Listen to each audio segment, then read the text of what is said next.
Are you an adventurer looking to take your hunt to the next level? Then you're in the right place. Welcome to East Meets West Hunt with your host, Beau Martonic.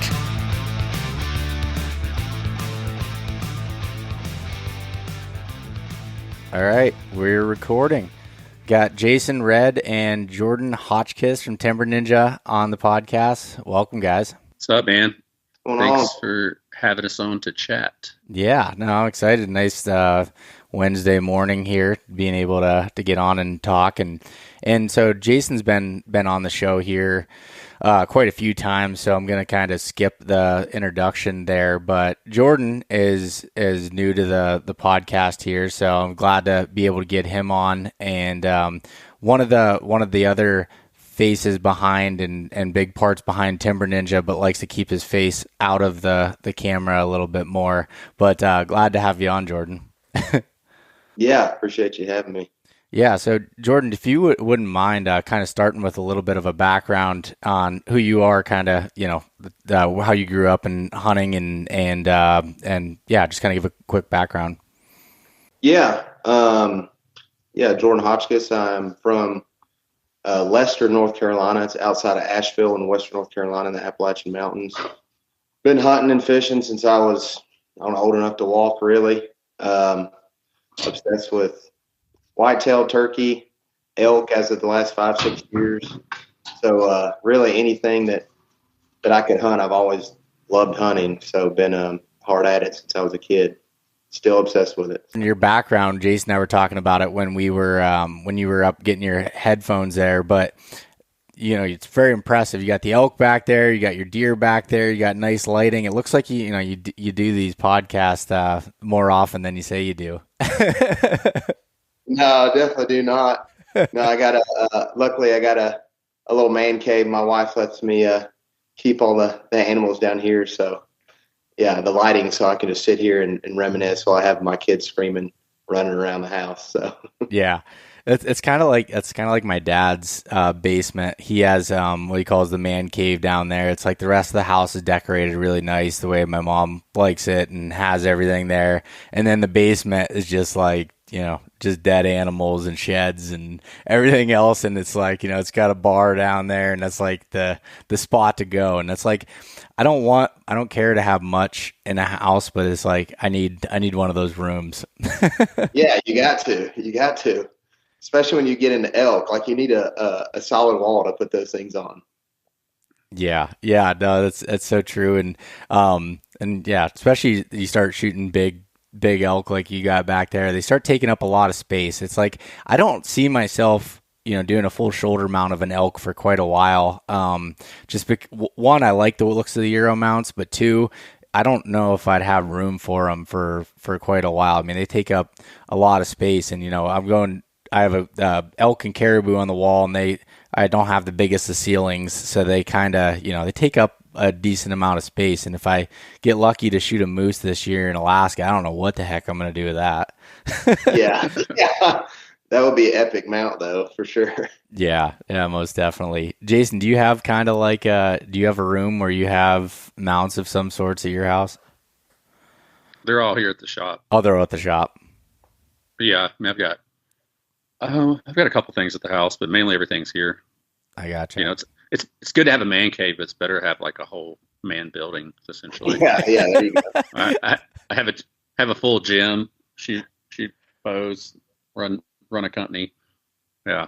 Okay, all right. You just one-upped us there. That's fine. You got me down here with like mounts sitting in the basement on chairs because I don't have room for them. You got Jordan. He's got a sick man cave, and then you got a man building. So whatever. That works, I guess. Yeah, that works out. That's the beauty of having a small house. Yeah. It's my basement. Just like it's unfinished. So I got like all my gear down there. I got my bow building setups. And then like my gym and everything that's kind of in that spot, but it doesn't have the mounts and everything for it yet. And it's I don't know if I'm gonna end up finishing it or just eventually buying a new house. It's probably be the better route. Yeah. Never go wrong buying real estate. As we were talking about it, I was looking out the window and there's deer just walked through the corner of my yard there. they this time of year they love my grass isn't like a yard that you're going to put on a picture of a magazine in anything. And it grows like the whole one corner just like grows more clover than it does grass. And I don't know how that exactly got there, but it's pretty sweet because then the deer just come in and feed in it like a natural food plot. But Nice. yeah. So I wanted to talk to you guys about turkey hunting more specifically and just kind of chat because over the weekend, you guys had went on a little bit of a trip doing some turkey hunting, and I know you guys have been turkey hunting because down in North Carolina, that turkey season opened up a few weeks ago, I believe. Right? Is that when it opened up? Yeah, it's second week of April. Okay, yeah, and what I've come to learn from getting to know you guys more is that it seems like you're pretty fanatical about turkey hunting as you are deer hunting and kind of running through the mountains there. And over the weekend, you were on a trip and I texted you both asking how it was going, and I didn't get any response for a while because you didn't have service. And then all of a sudden, I just get a video of a turkey taking a ride on a boat, and I was like, "All right, that's pretty sick. That's my kind of turkey hunt." Yeah. We went on a little 4-day little trip out of state. Went to the remote area that I deer hunted. Jordan and I actually deer hunted it together, and we both heard turkeys in there and saw turkeys during deer season. So we were like, "What the hell? Let's make a trip down there." And it's fun. I mean, there's some lake access, and it's a very, very rugged rural country, but using the lake, you can have a boat, and anytime you put a boat in a hunt, I think it's always a lot more fun and adventurous. I mean, growing up in Arkansas, like where I did in the river bottoms, we use boat for access a lot. So I don't know. There's some nostalgia about throwing a critter in a boat. Yeah, I don't know what it is, but it always allures to me anyway. Yeah, I've still yet to. I don't think I've thrown any animals in a boat yet, but So as the time of recording this, anybody listening, it's a few weeks before it comes out, but for opening day of turkey season in PA, which is this weekend, I had texted my brother. I was like, "Hey, I got this spot. Like, I really want to take a canoe down the river and access and camp and make a trip out of it." And his response at first was like, "Yeah, I'll think about it." He's like, "But I know where turkeys are in other places. We have no idea if there's turkeys there." And I'm like, for me, I'm just like, I want to do the camping trip just as much as I do the actual turkey hunt itself. I was like, I really have no idea if there's turkeys there. I mean, I scouted deer there this spring, and that's kind of how I found it. And I was like, it'd be a sweet place. But I feel like adding a boat to a hunt definitely makes it, adds a little bit of adventure style with where both of you guys, liking to go out west and doing that are definitely seem like a fan of it. So what kind of boat are you using for some of these things? I have a 1652 aluminum boat with a semi V with a 50 horse Yamaha on a tiller handle. So it's a lightweight boat. It runs really fast, maneuvers very well to get in and out of stuff. Like I could fish small. I mean, I could hunt and fish small stuff, but also I could get on some of the bigger rivers like the Mississippi or Ohio or something like that. And it works really good, but the adventure gets added when you don't have your spotlight with you. Is that what happened? Oh yeah. Well, I had one. Yeah.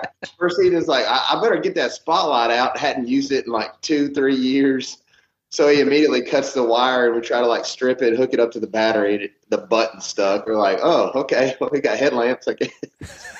Oh yeah. I mean, a lot of times, man, if you're especially like early deer season or turkey season though, like your temperatures are changing between the water temperature and the outside ambient temperature. So like you're always going to have fog. So essentially a freaking spotlight doesn't do you any good anyway. Like I pretty much just have to run by map. I feel like I'll just open up my hunting app and run that way and I have Jordan on the front telling me if I'm about to hit something or not. But we have done that before. We've hit some stumps and stuff deer hunting, running pretty solid, not wide open, but we were running pretty hard. The locals just screaming by us, pitch black dark, like we're just waiting to hear them crash in the bank, but they must know the lake way better than we do. Yeah. Yeah. I mean, growing up like duck hunting, and we use boats a lot for duck hunting. So I spent a lot of time running a boat, in the dark. And if you know the water, like it's great. But if you don't, man, like it can be sketchy as hell, especially running wide open. Yeah, that's kind of scary because like I've never been on like a small boat like that in the dark, but I remember the one time we were on a big lake on a fishing trip and we'd had a fire. We'd like parked the boat on and went up and had a little fire and stuff. We were coming back like later at night and didn't have any lights, but the person that was running the boat knew the lake really well, and he was just like flying across it. And I'm like, how, like this, like being sitting in the back seat and like not being able to see anything really. I'm like, what the heck? Like this is it's kind of it's like driving with your eyes closed, not sure where you're going. Yeah. Yeah, especially like if you hunt a lot of rivers, man. Like rivers, obviously come up and go down, and they have a lot of sandbars. Like I've hit some sandbars before running wide open that didn't know they were there, and like throw some people out of the boat for sure. It's sketchy. But Jordan, did you use a boat much like growing up hunting or any of your past experiences? No, not really.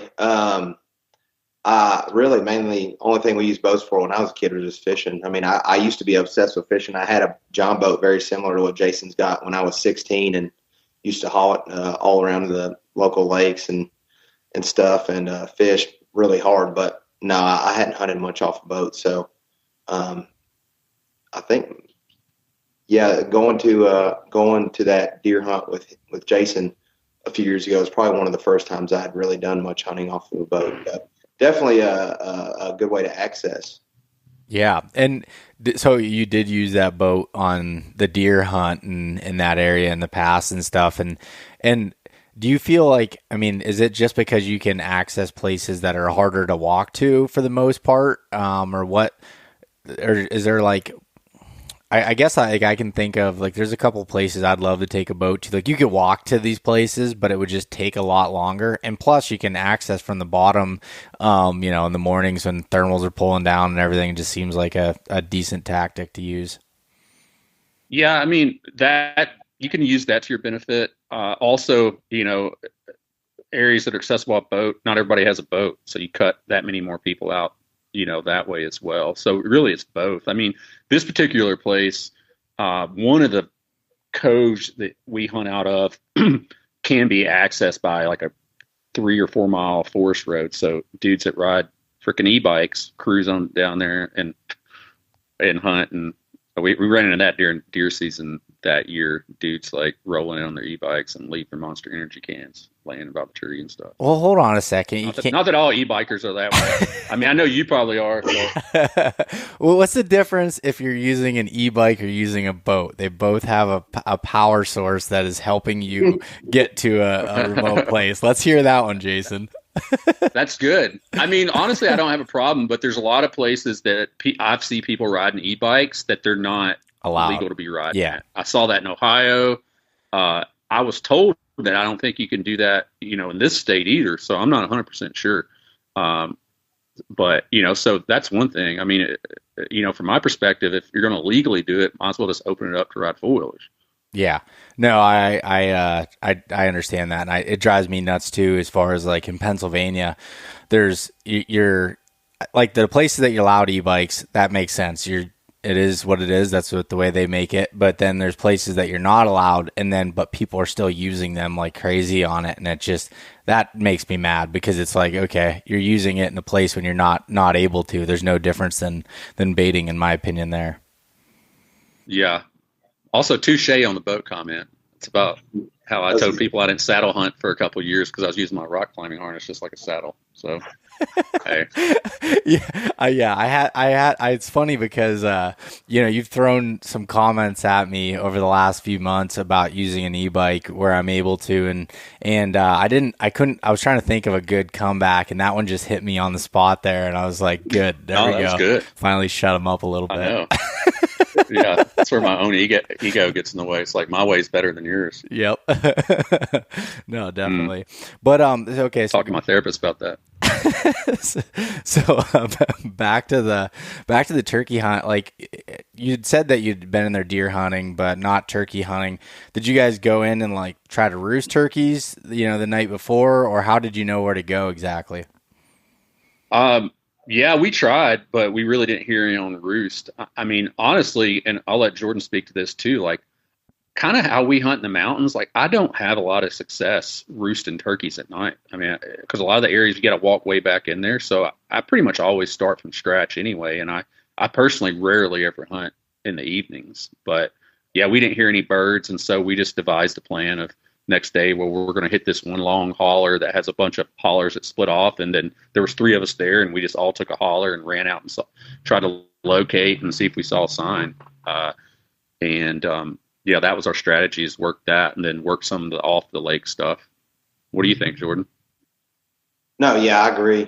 I have not had much success roosting birds. To Jason's point, like a lot of the places are just so far back, and most of the time you're trying to find the highest point to listen in all the drainages and hollers you can. So it's kind of pointless to go in there the night before, unless you just have time, and you want to. But I rarely have time to do that nowadays. So, but it's easy. Like if you have a private area to hunt that's close by, then sometimes that works out better. But our bird numbers are so limited here, and access is usually so difficult that it's just, you might as well just wait until the morning. Yeah.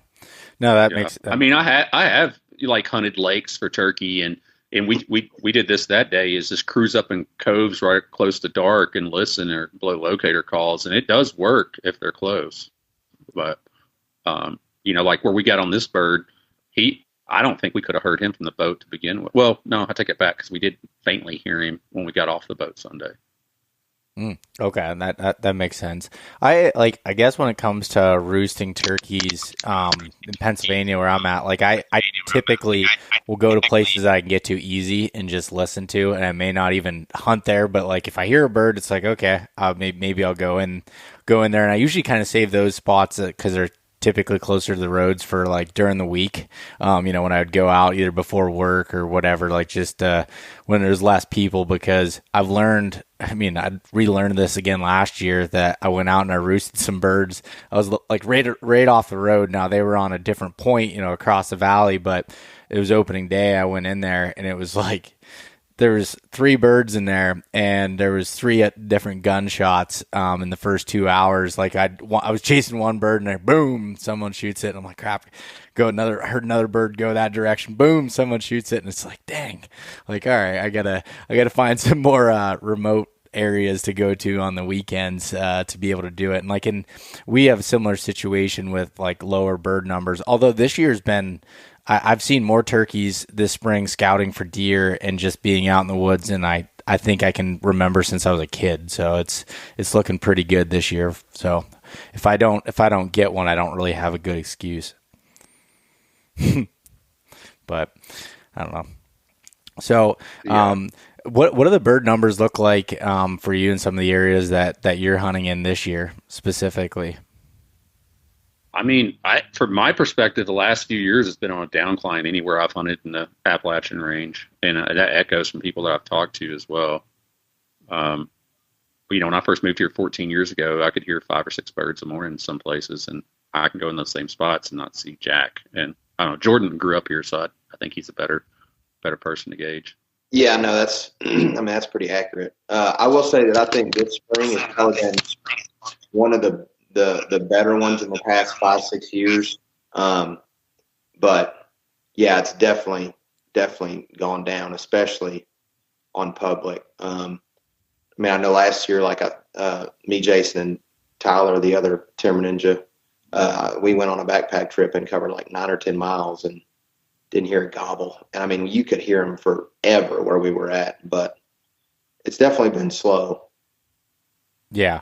No, that makes sense. But okay, so when on this recent trip when you guys were out there, so you didn't locate him the night before, and that morning you were saying you kind of just went in and all just split up, going up different hollows to be able to listen.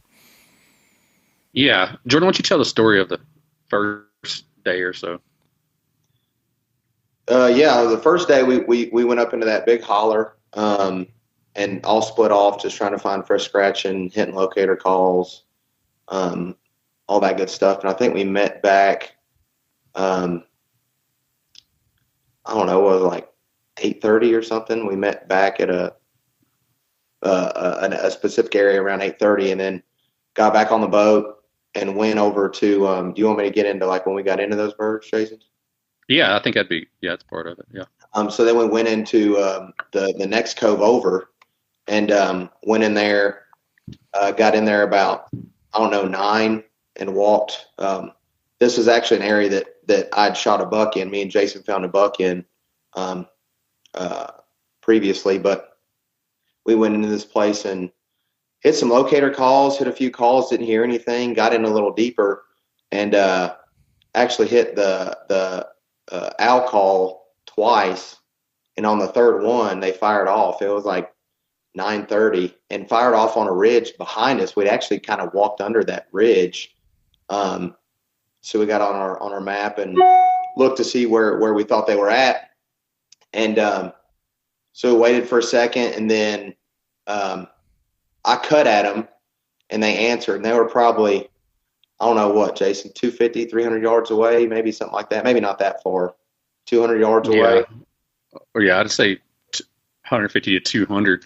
When they were on that bench. Yeah, so we were like looking at the map, like trying to figure out how that ridge went back into that holler, try to get on the same elevation line because we thought they were going to side hill.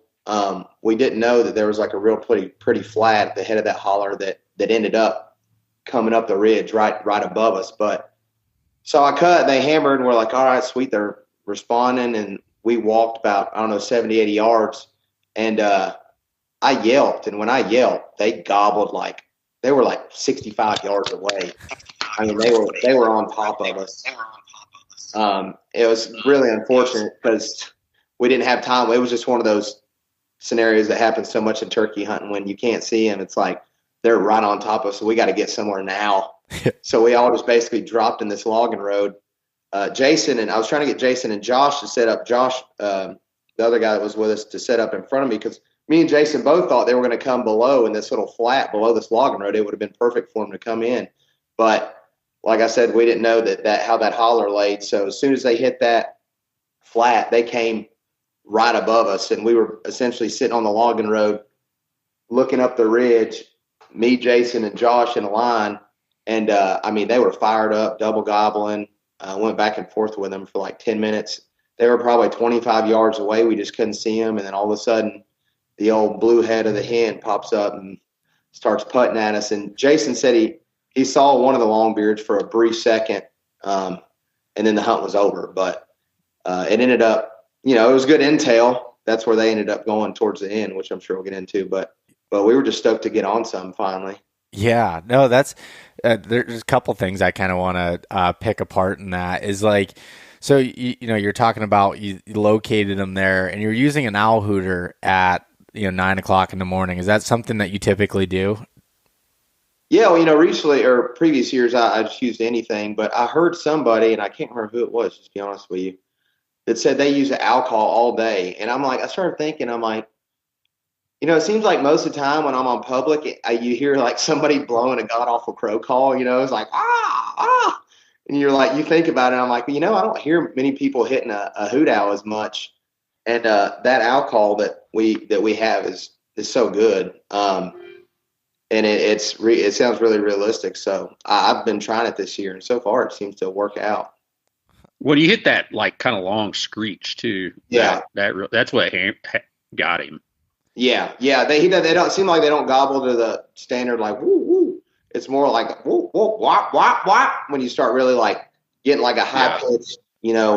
That's usually what makes them shot gobble. Okay. See, that's where my owl calling skills are limited, and I do the standard, Yeah.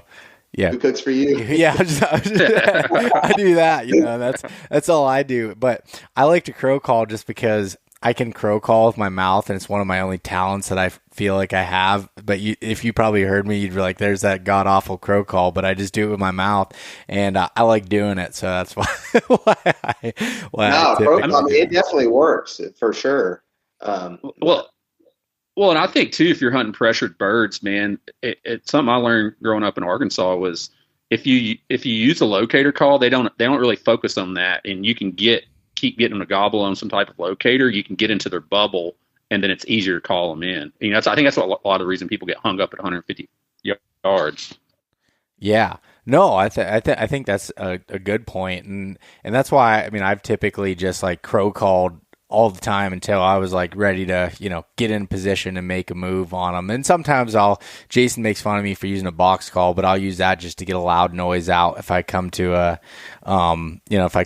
ridge and I can kind of pan across and they can hear me across different valleys. But which I still love the box call, so I don't care what he says about that. But I think you brought up a good point though, Jason, about like kind of seeing where you're at, and everything's a little bit different. Jordan was talking about everyone's using a crow call, while those turkeys might be like start to come onto that and be like, all right, everyone's all these hunters are using these crow calls like that, using something different, might be able to just be the little bit that you need to be able to get them to sound off and be able to locate them.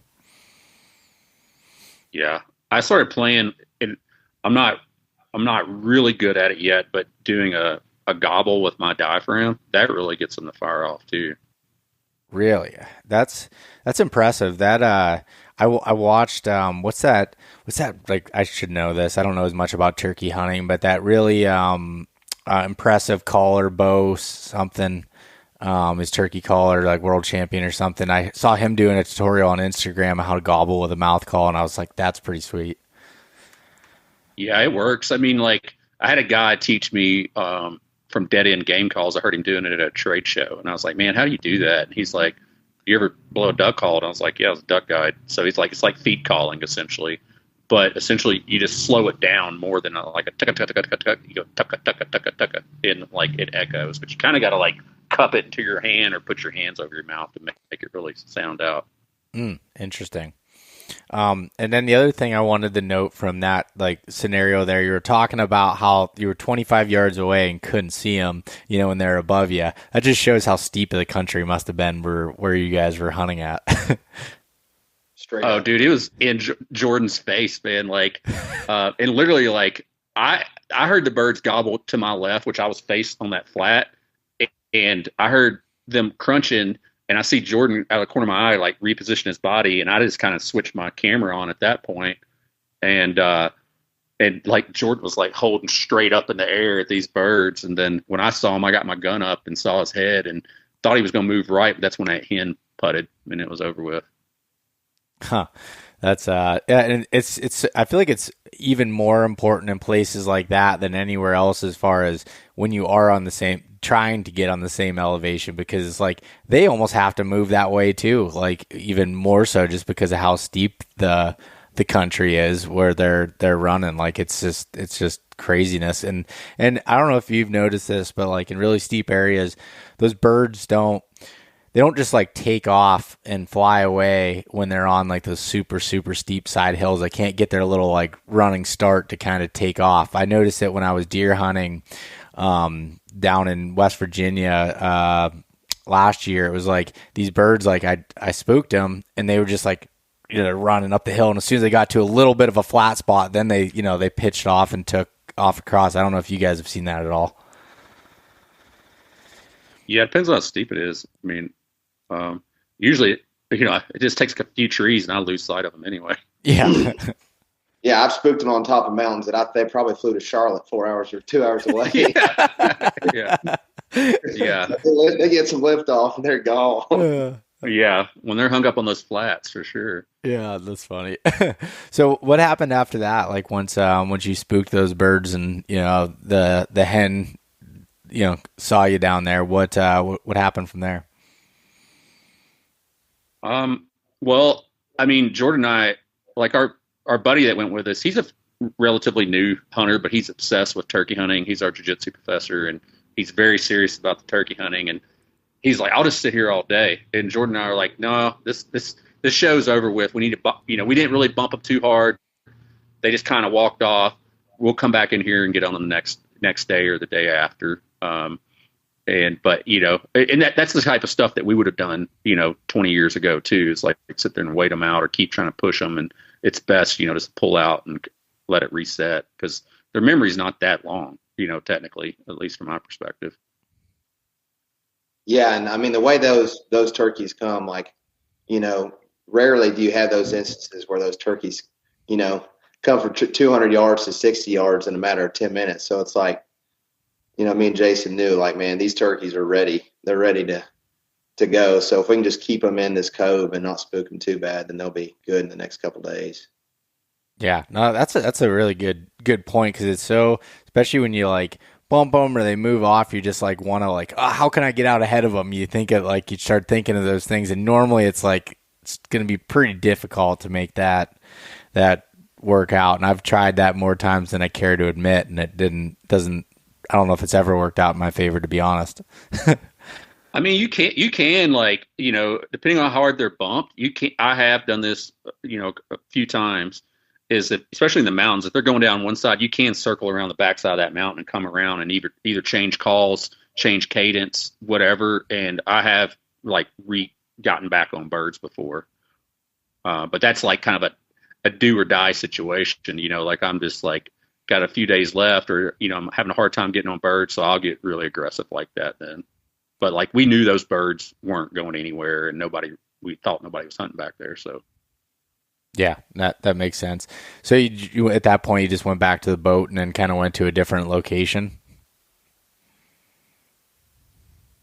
Well, I mean, you only can hunt there until 1. So. Okay, so that was kind of the end of day 1 then. Yeah. We because our plan was to go down there and hunt. We only had a few days. We hadn't turkey hunted it, so we were going to cover a bunch of ground. Cover some in the afternoons, do some fishing, end up catching some. The lake had some bass.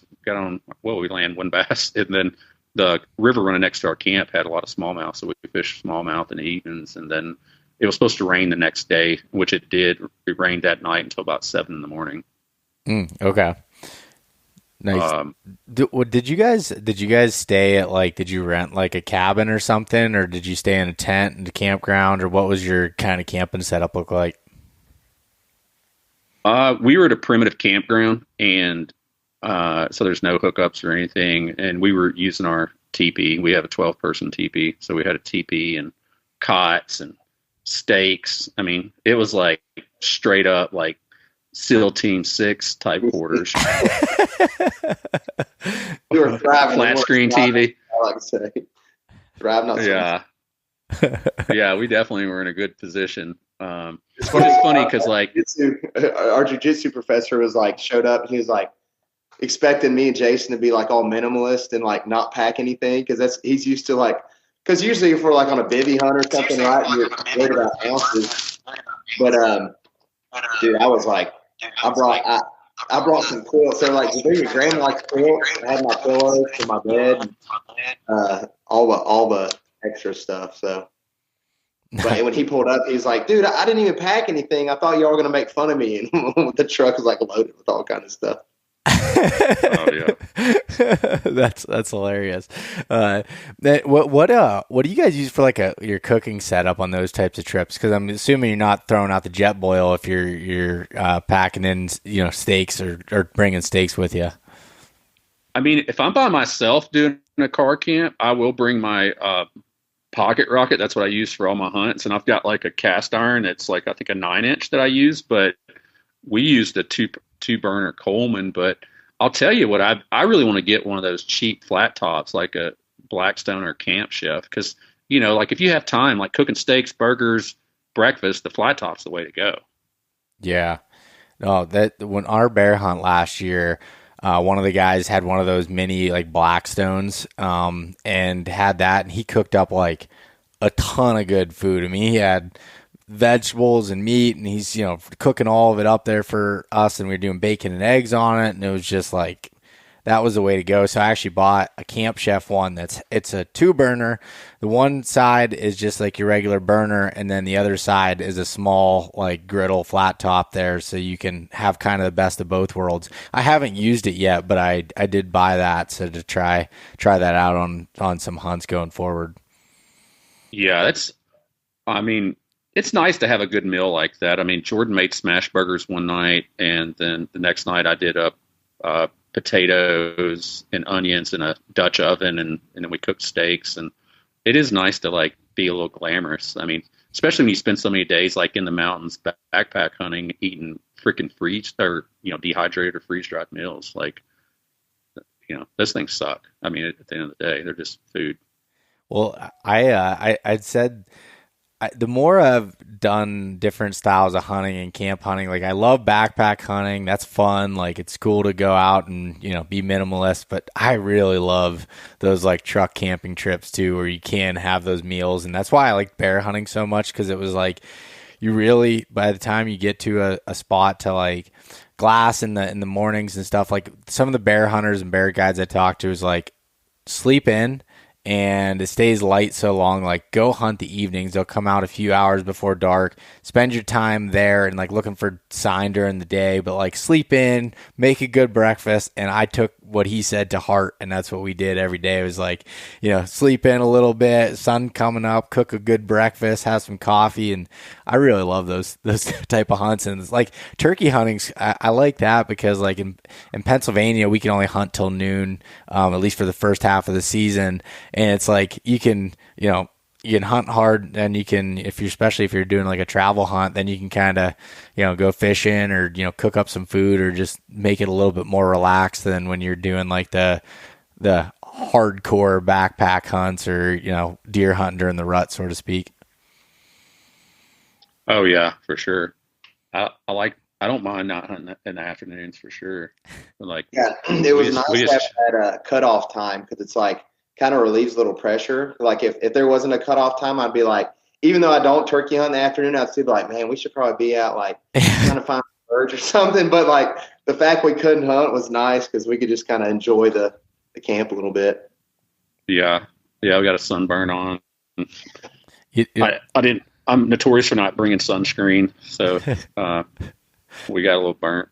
But man, yeah, it was a solid time. And like the next day, like our plan was just to get up and like not go to the lake and go hit some of these other areas, like 3 different other areas individually to try to locate birds. And we didn't hear anything on that. No, we heard one bird that day from that cemetery across the river. But to get across this river, you pretty much either have to have a raft or Jordan and them walk this train trestle across.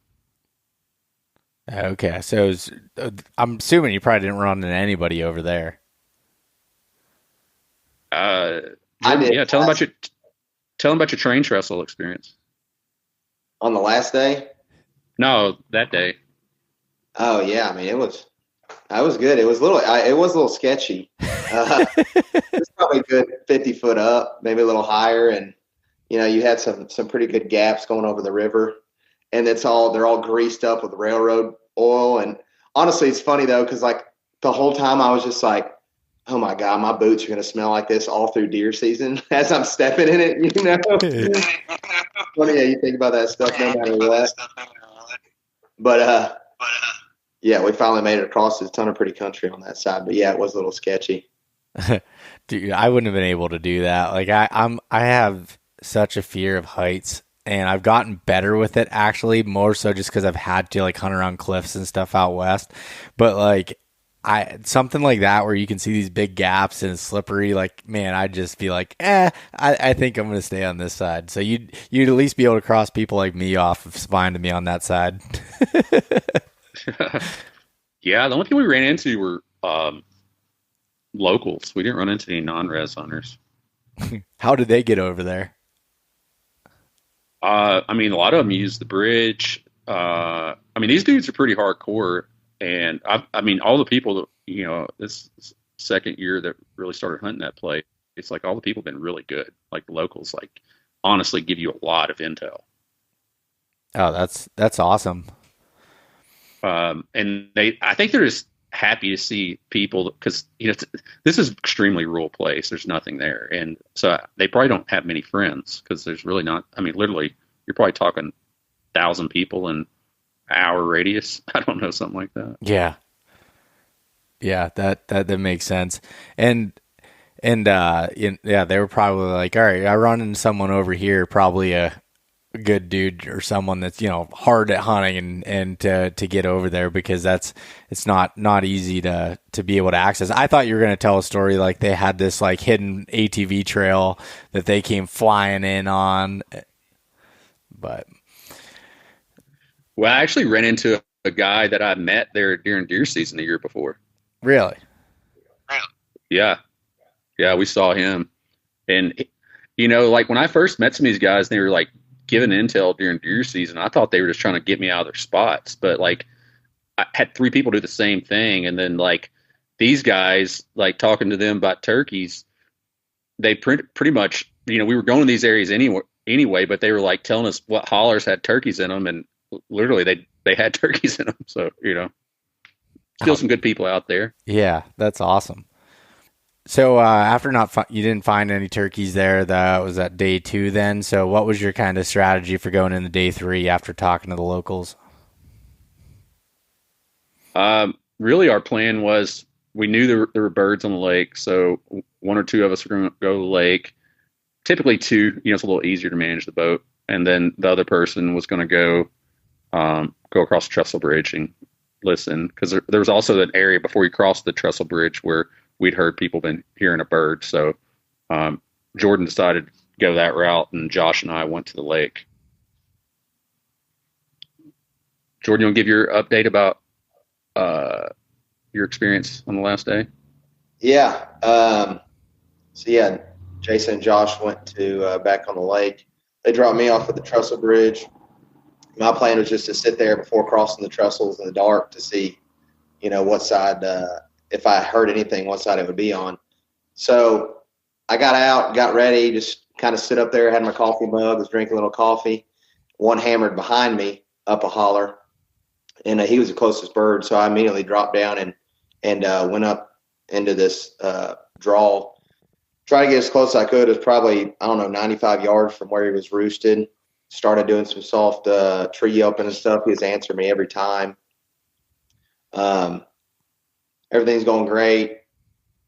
Cutting me off every time. Then all of a sudden I hear the old gravel start popping, the door open, and woohoo, woohoo! Somebody start doing the owl hoot. Then he didn't gobble in the whole time. I was like, please don't gobble, please don't gobble. And then he's like, starts blowing the crow call.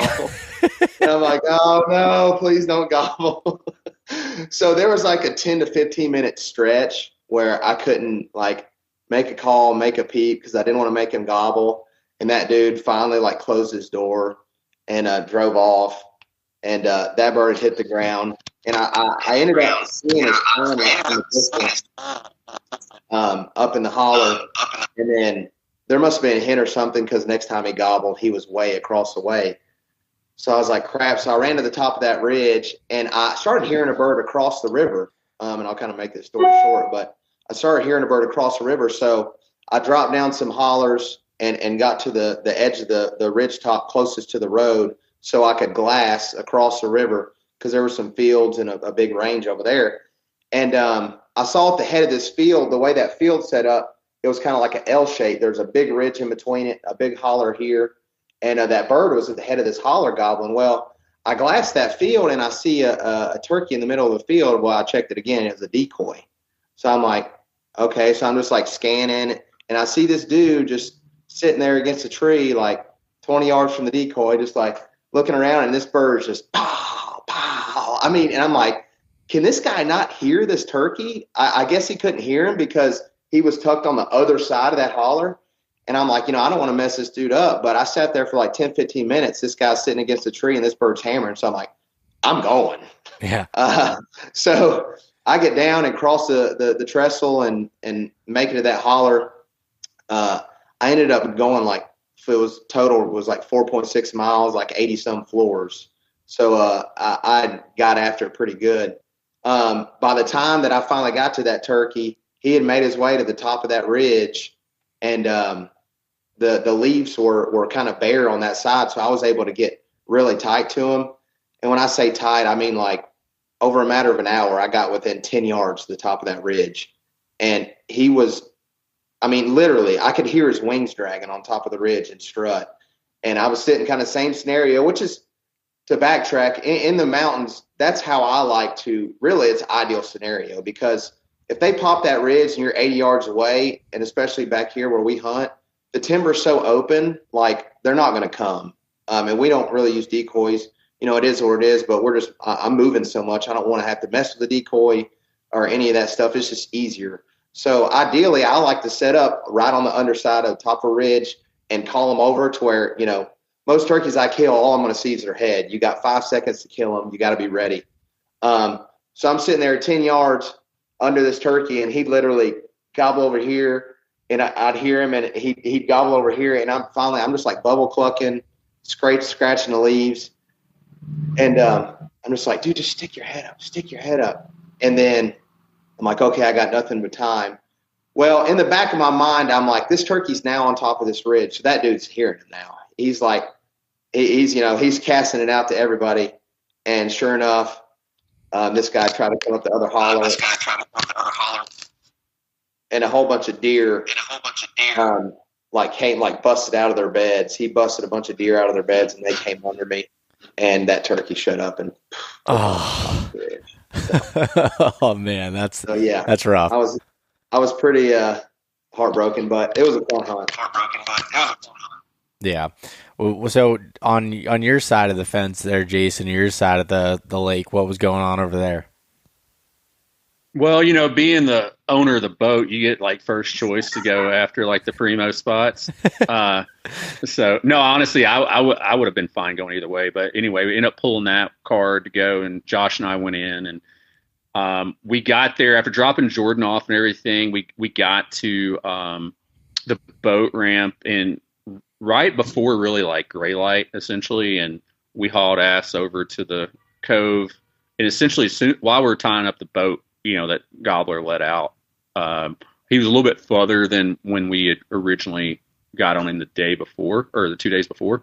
So I just told Josh, I was like, hey, we're not going to say anything. We're just going to get up. We're going to haul ass back here and get in tight real close. Because, you know, there's been a tendency, you know, when they're henned up like that, they just kind of stop gobbling not long after coming off the roost. So I didn't want that to happen. And we essentially got right back to where we had been on them that day before I let out any call. And I let out a hoot, and he fired back, and he was kind of a ridge over up this other holler. And we moved over there real quick and as quiet as possible. And I got in there again because I personally, I don't like to call much until I get right on top of them as much as possible. And so we got him fire again. I could tell he's right up at the top of the ridge, kind of probably right a little bit over the crest on the other side.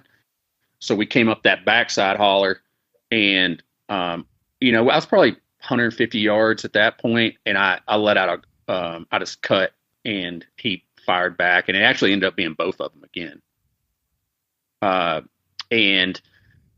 And they were kind of doing their thing. You could tell they were in their strut. So I was like, yeah, him maybe with them again. So, you know, Josh was like, hey, you know, we should sit here and, you know, wait it out a little bit. And I was like, no, man, we got to go because, you know, I want to keep pushing. And I ended up moving 3 different times, getting closer and closer. And, you know, like I go by this rule that old man taught me years ago is, and this goes for birds roosted on the roost and when you're hunting. Anytime you think you're close, go one tree closer. That's really helped out a lot. And so that was what we did. And we were essentially like where Jordan was talking about. We were about 25 yards off our side of the knoll, and I could hear him right over the other side. So I knew we were there. And, you know, I started a hen sequence and scratching, and he cut me off. So I knew at that point it was kind of game on. And he came in. I heard him cross, but I couldn't see him. And like, you know, I got up on this little knoll where I could just kind of like a little bench, like micro bench I could sit on. And I was faced one way and Josh was faced, you know, kind of to my left, covering that zone. And we just picked a tree. And it's like, if he's on this side, you shoot him. If he's on this side, you get the shot. So he hung up. He came off the ridge. I didn't see him. I could hear him. He was a little thick. He hung up at like 25 yards, and I went silent on him because that's something else I do. When they get kind of close, I just go silent and like get them looking around more than start calling. And man, that went on for a while. Never could see him. I could hear his chest when he would gobble, so he was that close. I just could not see him. And then he quit gobbling. I called back a little bit. He answered me. In about 5 more minutes, he didn't come any closer, and I knew he was going to start getting impatient. And about that time, Josh was like 11 o'clock, and I looked and saw him and raised up and put it on the neck, and that was it. Nice. That's pretty awesome. And then that's where the video that you sent me was when on the boat ride after that. Yeah, man. I mean, I honestly, I'm one of those dudes. I don't get really excited when something happens. Like, I'm not like, hey, fist bumping and coming up with all this stuff that your guys are really good at that. I'm not. But Josh let out some like primal, roar. He just was so pumped. And, we took some pictures and hung out in the woods with the bird for a little bit, and then chilled out and just kind of, went through the hunt in the weekend. Cause this was Josh's first out of state turkey hunt too. And like I said earlier, like he really, really loves turkey hunting, and it was a big deal to him, I think. And he was excited, and I don't think he'd ever even seen a bird get killed on public because he primarily hunts private. He wants to hunt more public, but he's a few years in and he has some good access. But yeah, so he was pumped, because that's how we hunt, man. As our team is, we don't care who kills. Like Jordan and I, when we deer hunt together, we will totally like find a buck and divide and conquer to try to kill that buck. And that's kind of where we look at it for turkey hunting too. Like, we've been doing it long enough. It's more about the experience than really the kill anyway. Yeah, no, I like that. And I was just talking to someone else about it on a podcast about that's turkey hunting, because like deer hunting's been such a like solo type endeavor for me. I think that's why I like turkey hunting a lot and going with people, because it's just like, and people aren't as like, protective over their spots or anything. It's just kind of like everyone goes out and whoever gets one, doesn't really matter. It's a success, and it's just fun to do that. And that's cool how you guys do that for deer hunting too. Like, I'd love to do more of that with like, my dad or my cousins or somebody, mostly because they're better hunters than I am. So that would, put me in a good spot. But no, just being able to kind of do like the teamwork aspect for it. That's cool. Well, if you're not like set, we don't necessarily always do this at home together. Like, we have done some rifle hunts together, but out of state, like if your goal is to like have somebody kill on that hunt, if you go in and find good sign, there's always this idea of like, well, I should hunt here or should I hunt here? Yeah. Well, if you got two guys, you just divide and conquer. And that buck that Jordan was talking about, that's how we got on that buck. We were walking in scout and actually saw these fresh grapes and saw him walking up a ridge at 35 yards. And Jordan left his compound at the boat, and all I had was a stick bow. But we got in there and just kind of looked at the map and divided and conquered on it. that was like a little jab there at Jordan. Yeah. Yeah. What about did you guys find good deer signs and stuff? Like, do you use like these turkey trips sometimes to scout for deer, like when you're going there? I use all turkey hunts as scouting. Like around home, like if I have a new area that I didn't get to during rifle season or something, because I use rifle season to kind of do some scouting as well. I use turkey season to kind of go into a new area and just, maybe there's turkeys there, but it's another area. At least if there's no turkeys, I can check off a deer hunt. And I do plan on hunting this area again this year for deer, because it's been a few years, and that was part of our goal too, is to find deer sign, which it is pretty damn stellar, to be honest, compared to when we were there in 19. Like, the amount of deer is just really went up. Oh yeah. Dude, I mean, I don't know how many deer we saw. We probably saw 15 deer at least. Yeah. Oh yeah, more than that, I'd say. I marked 6 or 7 like solid buck beds, and I'm talking like hair loaded in them, which is, it's weird because it's kind of same terrain, but you don't find many of those beds around here as much like dedicated, like they're using day in, day out. But I found quite a few of those up there.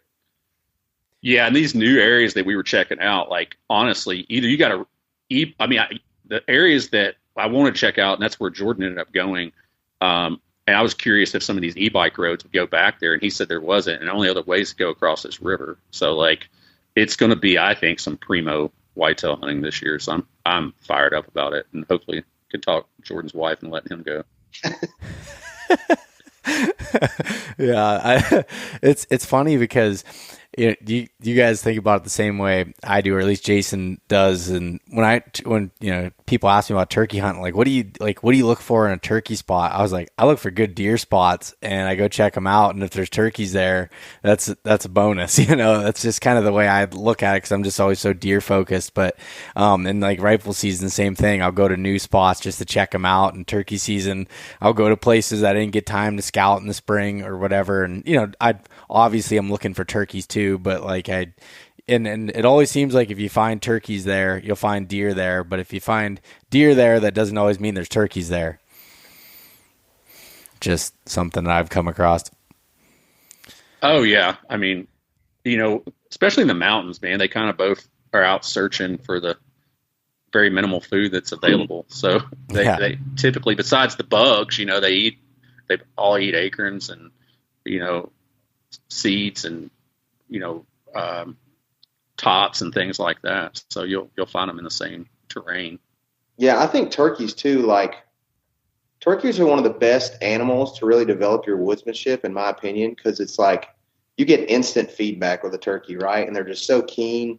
They can see so well. And it's like, with a deer or a big buck, like a lot of times, you don't even know that you're messing up, because most of the time he's winded you and he's gone before you even see him. So like you have a hunch, right? You got cameras now, but turkeys, like if you can even, if you can get into a good position close to a turkey, even if you don't kill them, like you've done something. They are hard to get in distance of and get killed. So I think turkeys are just a great way to become a good hunter, just chasing turkeys. Yeah, I'd agree with that. I mean, because they're not going to stay around if they don't see, because their sight's their thing. And like Jordan was saying earlier, they can see. I mean, we were talking about this on that hunt, like how many times we've called turkeys up that, especially like an old gobbler, come up right behind you. And like I called in one for a buddy, and that bird, he didn't have good visual, so he kept moving forward. And that bird walked right up to my buddy's arm. I was looking over out of the corner of my eye, and I could see the turkey's beard right next to his arm, and it gobbled in his ear. Like they will come right to your tree. They know exactly where you're at. Yeah. That's a good point, Jordan, about that, like increasing your woodsmanship skills and getting that like instant, how do I want to put this? Like understanding when you screw up and when you're doing good, because like you said, deer, you could be doing the same thing over and over again, think you're just not in the game when you might have been in the game. You're just screwing it up. Where turkeys, they'll let you know when you screw it up, because it's like you get that feedback right now. Yeah. Absolutely. Yeah, all you see is the back of their head bobbing by trees. Yeah. Oh man, that's those are little things like turkey hunting. I mean, obviously it starts with squirrel hunting, but just like that lack of movement, that I'm weird. Like I prefer to hunt with like by myself, turkey hunting a lot, because I can move quieter, quicker. And I'm always weird about two people. And because growing up, my grandfather has taught me, you do not move if an animal's coming. You don't talk, you don't move. And like, I literally will just lock up. And when this bird was like 25 yards, I could hear Josh moving a little bit. And I was just like, just the slightest things, but, and obviously it didn't mess anything up. But like, I don't know. I think from getting busted so much, you get it anywhere. You just don't move a muscle. Yeah, I think that definitely makes you such a better deer hunter when you grow up turkey hunting. Like same thing. I grew up with my dad and my grandpa showing me. My grandpa's like huge in turkey hunting, and he used to have a turkey call company, and I'd said this on somebody else's podcast, but I don't know if I've ever said it on here, but he was in one of the books as far as Turkey Callers of America. And like, he's just huge. I mean, he's in his 70s now and still turkey hunts and kills birds. And like, he's just fanatical about it. So like, I had good teachers on that side growing up, and it was like, you don't move. You move, I'm getting slapped in the back of the head. Like you don't do that. And like, I've hunted with people that are inexperienced at turkey hunting, but that might even be good deer hunters. And it's like, dude, like you just like, you cringe. Like you see like some of the movements when there's turkey coming in. I'm like, you can't do that. Like you just can't do that. No. And I feel like it's made me more efficient even when I'm like deer hunting as far as my movements, even though you can get away with a little bit more, but like just trying to, move at the right times and not just, oh, there's a turkey here, swinging your gun over, doing that whole thing or readjusting. When you're uncomfortable, you just got to be uncomfortable when they're in the red zone like that. That, and like, for me, like even if I can't see them, but if I think they're in that 50-yard bubble, I go ahead and slowly click my safety off. Like back in the day, I've had birds hear me click my safety off. And like, I don't know if y'all do it this way, but I shoot an Ithaca that it's a push through. So I like put my one finger on the side, the other finger on the back, and like slowly push it. Yeah. This little thing, and that Mossberg was the worst because they were really hard to click. Yeah, that's what I use in my I have my Mossberg that I use now, and it's like, I'm like trying to like put pressure on it so it like slowly goes up and then just like shoots up and makes a loud noise whenever you take it off the safety there. But Mossberg 835. Yep. Yeah. 3.5-inch mag, baby. Yes. Yes, sir. Shoulder breaker. When that shoulder's pinned against a tree, that's one of the most menacing. The only thing that was worse than that, when I first moved to the mountains, I wanted a lightweight gun, and I started hunting with a 12 gauge 3-inch single shot, and just because it weighed nothing. But dude, that thing would unhinge your body when you shot turkey loads out of that thing. Because like when I first got it, I didn't put a recoil pad on it. And because there's no gas that comes out anywhere else but the front, so it just rocks that thing back. I like that gun. I miss that gun. Yeah, no, that the Mossberg 835. I hate shooting that in with my 3.5s. It's like, I'll get a couple with some target loads at first, just kind of get it out of the system, and then you put it in. I'm like, I really hope I make a good shot here because this thing's just gonna rock you. Like you don't really feel it when you're obviously shooting a turkey because like at least I don't. Like I don't even hear the shot. It's just everything just happens. But you when you make a mistake and you don't have it on the right spot on your shoulder or you're against a tree, you feel it afterwards. Oh yeah. Well, if you're not trying to shoot them at 75 yards, you can go down to like a 20 gauge, and you don't have to have TSS. Like I started shooting a 20 gauge about 8 years ago, I think. And I shot just regular lead, long-beard XRs up until this year. And I did shoot this bird with TSS, and I am an advocate for killing better. I mean, that thing, I shot that bird. That sucker, his neck went back. You ever seen him? They just put that neck down and fall over. That was really what happened. And then he had a little bit of a death flop that rolled him down the mountain. Like it rolled down the mountain like a dang. That's the fun part about mountain turkey hunting. It rolled down the mountain like a doll sheet after you shoot them. Yeah. That's funny.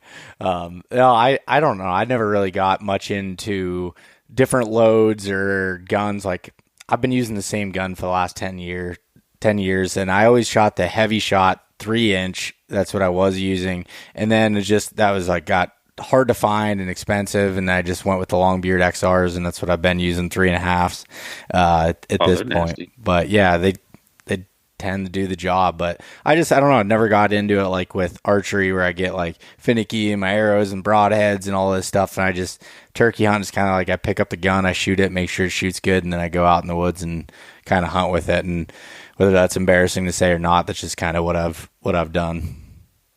So I got a question for you. So how is your granddaddy a call maker and you can't call? Yeah, I know, right? Hey, who said I can't call? I can call. Well, but you said all you use a box call. I mean, I don't only use no offense, get a box call. Okay, but you've told me you said you're not really like a really good turkey caller. No, I mean I'm not like terrible, but I'm not great either. I don't practice with it. Is probably where. Like I haven't touched my mouth call yet, and the season opens here in 2 days. So like that's just, I don't know. I don't take it as serious, and I don't have a problem of of putting that out there and saying it, but I use a whole bunch of different calls and slates. Like the ones he made, where he didn't make mouth calls, he made different slate calls, and the one that he has was like a cylinder. And I'll have to show you guys them sometime, but it just has a tiny little slate on it, and then the other half you pull it out and it's an owl hooter. So it slides into each other. It's pretty cool. Did it have like a little peg on it? Yeah. Small peg? Yeah, that came out, and that they were called Frank's turkey calls. So he, what do you think? You might have one? No, I don't have one, but a dude showed me a little call, because it's bigger, about the size of a sand dollar or smaller, right? Yeah. The slate part. Yep. Yeah. No, a dude showed me one of those. I can't remember where he got it, but he showed me one of those one time. Yeah, he made them in 2 different sizes. Like he made a real small one that was like, I don't know, about 3 inches long, and then, an 1.5 inches around as far as the diameter. And then he made some ones that were longer ones too. So there was a couple different models that he had there. And so I carry one of those with me. I carry like a bigger slate, and then I carry that. It's like a real soft, quiet sound that it puts out. And that's what, he uses a lot. And, he taught me how to run that. I can run that pretty decent. It's just some of the other calls I just don't mess around with as much. I like a box call. I just don't carry one much, because it's just like, it's bulky to carry and it's hard to silence. Like we're bushwhacking, and like that's a problem with like turkey vests to me too. They're all too bulky, running around, and just, I don't know. I think Jordan and I, we really live and breathe like true run and gun turkey hunting. Yeah. No, I always had a problem with silencing them too, until with that Sitka vest I have for the box call holder, it's so padded around there and holds it tight. It doesn't make a noise when I have it in there. So that makes it really nice, because that's always been the problem. Like I've done where I'll like put stuff in between in it when it's in but it's like another step as you're going through. Like I'd put a piece of cloth over it so that it wouldn't make a noise when it's in there, and trying to do things, and it was just like all the other turkey vests. But you guys run more of a kind of like a fanny pack style, or like a hip belt mostly. Well, it's kind of proprietary, but we like to call it the Ninja Stalker pack. Yeah. Just make that up. Yeah. I just had to throw that in there a little bit, but yeah. Yeah. We continued. Yeah. Yeah. To be continued. To be continued. Yeah. We won't ask any more questions on that, but you guys run minimalist kind of going. The one thing I do like about vests or just like having the ability to be able to put a water bladder in and kind of run when you're going all day. And, if you're able to have a modular system where you can add that to a hip belt, because like hip belts are, I think, really awesome for like quick hunts, and being able, you can throw an Nalgene bottle in there, and that's good for probably 90% of them, but if you're going for like all day, I typically like to have a water bladder involved too. Yeah. I just carry like a 32-ounce Nalgene, but I'm not an all day turkey hunter. Like I'm usually, if I haven't heard one by noon, if I haven't killed one by noon, I'm pretty much out of there. See, I need more water than you then, because like I when I say I'm talking about all day, I'm talking till noon. Oh, yeah. I stay hydrated. I usually drink about a gallon a day, or a gallon and a half, but 32 would get me by in a hunt. You're not old enough yet to be in the generation that didn't need water, is what we call it. Like me and my friends and cousins and stuff are like, man, our dads like go out in the woods like all day, and they carry like a 16-ounce thing of water, and like or they'll be out like shed hunting and put on all these miles, and they don't need a lot of water. And I was like, I need so much water to survive. Like I'd be terrible if I can't find water. Like on backcountry hunts where I like have struggle finding water, I carry so much. In Montana this last year in my elk hunt, I was carrying 5 liters at all times. Like I had a 3-liter bladder and 2 Nalgenes, because like I don't know, I need water. Yeah. I mean, from being an endurance athlete for so long, I've just been like, I've trained myself just to sip all the time. But especially on those long backpack hunts, like, if you dehydrate, it's going to take you a couple days to recover from that. Yeah. And I guess another tip like that I've learned, from people is like, and you probably know way better than me, Jason, but it's just like always staying hydrated, like, the night before and doing that. So like you're not needing to feel like once you start, exerting energy that you need to just be sucking down, 16 ounces at a time. Yeah. I mean, what I usually do is, and I didn't bring it this trip because I didn't think it was going to be that hot, but it actually ended up being a little warm some days. But I always keep like my Nalgene. If I'm carrying a water bladder and a Nalgene, the Nalgene has electrolyte drink in it, and the bladder's just water. And then every night when I get back to camp, I down a 32 ounce of electrolyte, and I do another one, or at least a half of one in the morning at breakfast, just to kind of stay on top of my electrolytes. Yeah, that's what I did this trip. I used the Nalgene, and I had electrolyte in mine every day. It was more than warm. I think those one day it was like 84 degrees. It was hot. Yeah. Yeah. Starting out at 40 and going to 84. I mean, that's what it was. Yeah. Like when I do hunts where I have like a bladder and an Nalgene, I do the same thing where I'll have like an electrolyte mix what I used to do is like have something with caffeine in it too that was in the bottle. And sometimes I still will do that, but I've also learned that, I can have too much caffeine because it tastes good, especially when you like mix it like Mountain Ops Ignite. Like I'd put that in there, and now I just use like the Enduro mix that doesn't have caffeine, but it still like tastes the same because I feel like a lot of times I just like having something that's other than water. So, still give you the electrolytes and stuff, but I don't need 200 milligrams of caffeine after just drinking 200 milligrams in the morning. It's just you start defeating the purpose of it at that point. But out there calling like crazy. Yeah. Yeah. Run that box. Well, it's also a diuretic. Yeah. But Jordan, I know you have to run here in a couple minutes, but I just if you wanted to just give a quick recap of you killed a turkey down in background home, I think, earlier in the season there. What was that hunt like? You sent me a picture early in the morning, and I was all pumped up about it. Yeah, no, it was a good hunt. I'm lucky that I have permission on a piece that's fairly close to my house because I have a 8, 5, and 3-year-old. So all my hunting has been cut down tremendously in the last 8 years. But my wife's awesome. I do get to go a lot, especially in the fall during deer season. I go on a big trip or two usually. But yeah, no. So I had access to places close to the house. I don't ever like knock and ask permission. I'm kind of introverted, and but like driving past this place where I could see turkeys all the time, I'm like, I just got to do it. I got to. So I went in there and got permission this year, and yeah, I'd hunted that bird for a few days, and he had some hens. He wasn't really gobbling that hard, and that morning that I killed him, I got down.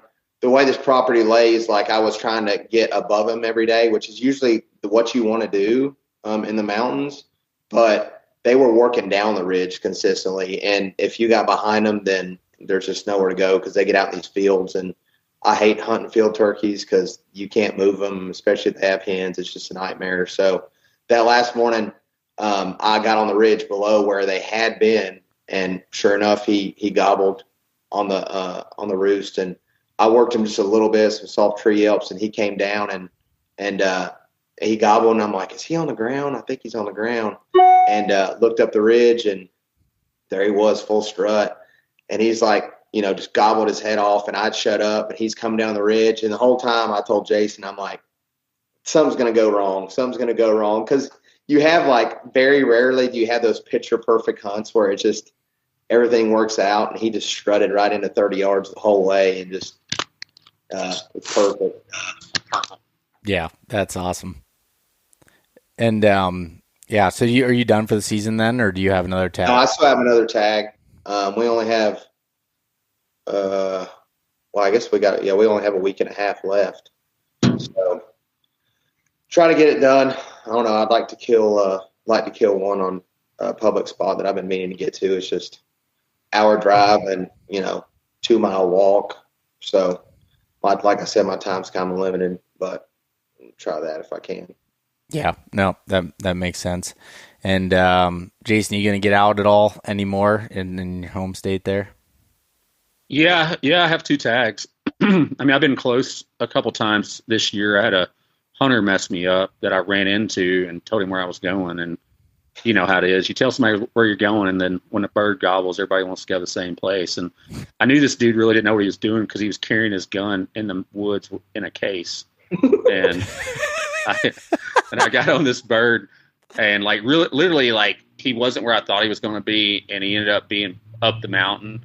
And I literally sprinted up the mountain and got to this bird and called. He answered me back, and I started working my way there. Then I heard this dude come off with this like hellacious pot call, and I like immediately called back to him to let him know because I was ahead of him a little bit, let him know I was there and I was advancing on the bird, but he just kept going and like screwed it up, and literally, the bird walked off. So, and these birds at home, they just really haven't been prime yet. Like I think, this week, next week's going to be really good for us. It seems like our birds get better later season now than they have. I mean, honestly, yeah. I think we could move our season a week ahead or whatever, a week back. Yeah, the only reason I think I killed that bird is because he whooped me for 2 days and I was in the right position.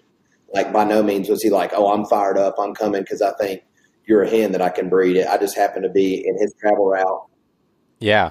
And I mean, he was gobbling and strutting, but still, if I'd have been above him, I don't think I'd have killed him. Yeah, you basically pattern that bird like watching him for a few days and that's awesome. Cut him off before he got to the bird feeders. Yeah. All right. Well, I want to be respectful to your guys' time. I appreciate you guys coming on, talking a little bit about your trip, and I just thought it'd be cool to talk about here. So thank you again for coming on, and everyone wants to follow along. Timber Ninja Outdoors, Instagram, Facebook, YouTube, timberninjaoutdoors.com. Is there any other places that you guys want to direct people to follow along? I think that's it, right? Yeah. Also, keep it. We got our new turkey shirts out, which we're going to be giving $5 for all shirts back to Turkeys for Tomorrow. So we'll be posting that up.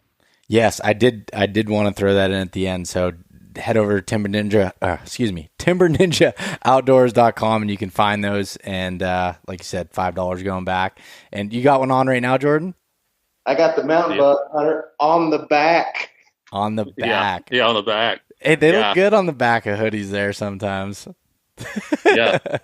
we were fighting internally at Timber Ninja about where to place the graphics on the shirts, and Jordan and Tyler had one thought process, and me and Jason had another. So you guys can chime in on your opinion, and I'll make sure to filter that as it goes back to Jordan on what the results come back in on.